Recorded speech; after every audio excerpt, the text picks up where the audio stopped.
launch coasters, strange chair swings, and Wild West adventures. I'm Roller Coaster David, and this is Coasting into Slagharen. So while driving north from Germany, I've decided to stop off at Slagharen again. It's quite a charming park, it's got some quite unusual rides here. Slagharen is a park I've actually visited several times over the last few years, and for good reason. It's located about 2 hours drive from Amsterdam or an hour from Walibi, Holland, and if you're visiting the area, it's well worth stopping by. It's not the biggest park in the world, but it's quite charming with the Wild West theme well implemented throughout most of the park. Coaster-wise, the main attraction here is of course Goldrush, a triple-launched Gerstlauer infinity coaster that's great fun. It's a fantastic little coaster, but the main reason I visited this park several times is the season pass is one of the best value ones you can get in all of Europe. Not only does it include entry to the park, parking, free food, and a water bottle, but it also includes unlimited entry to Movie Park Germany, Bobbejaanland, and Belantis.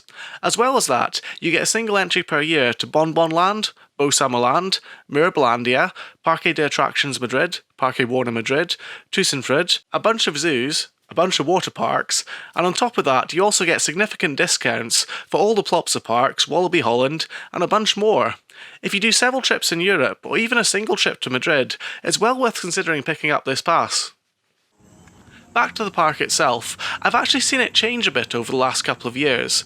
The entrance has been completely revamped and looks much better than it used to, and the headlining coaster has also changed. When I first visited the park, it had a Schwarzkopf looping star called Thunderloop, which I was kind of sad to see leave the park. I rode it in its final year of operation here, and it was still a smooth, forceful, and great ride in general. It was replaced by Goldrush for the 2017 season, and whilst it's still a great ride, it's a shame they couldn't have found some way to keep both rides at the same time. The park's clearly still fond of its old coaster though, as it keeps some of the plates from it in the station of Goldrush, which is a nice touch.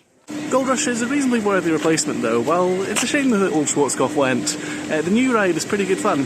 It's got a triple launch and then it's got quite a compact layout, but still managed to pack quite a good ride in. The third part of the launch in particular is quite forceful, and after that launch, the layout's a mix of pops of airtime, strong positive G, and some tight twists. In the back of the ride on the backwards launch section, you actually get quite a lot of inverted hang time too, leading to the back being one of my friend's preferred places to ride. I'd say that the third launch however feels much better at the front, making it my favourite place to ride. It's a short coaster, but the triple launch aspect extends the ride time, and I do think it fits quite nicely with the park's Wild West theming. Apart from Goldrush, the other coaster they have here is a fun mine train. Not the biggest ride in the world, it's still good fun. The park also has quite an interesting selection of flat rides, most notable of which is this giant chair swing, which was converted from a different kind of space pod themed ride. It's got quite an interesting history, and I'll put a link in the description for a bit more about it. One of the rarer rides they have here is a Schwarzkopf Enterprise. Whilst most versions of this ride are manufactured by the German company Huss, the Schwarzkopf version to me feels more forceful, and has got a really nice retro aesthetic to it too. Huss rides are still represented in the park though, as there's a large Condor flat ride, which gives a nice view over the park as well.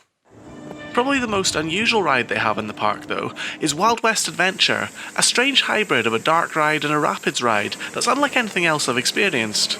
It's built in this massive dome with a black roof, and takes you through a bunch of different scenes with cowboys and Indians. The animatronics and scenes in general are a little bit on the dated side, but somehow it feels right at home in this park. It's definitely worth riding when you visit. Overall, I find Slagharen to be quite a charming little park.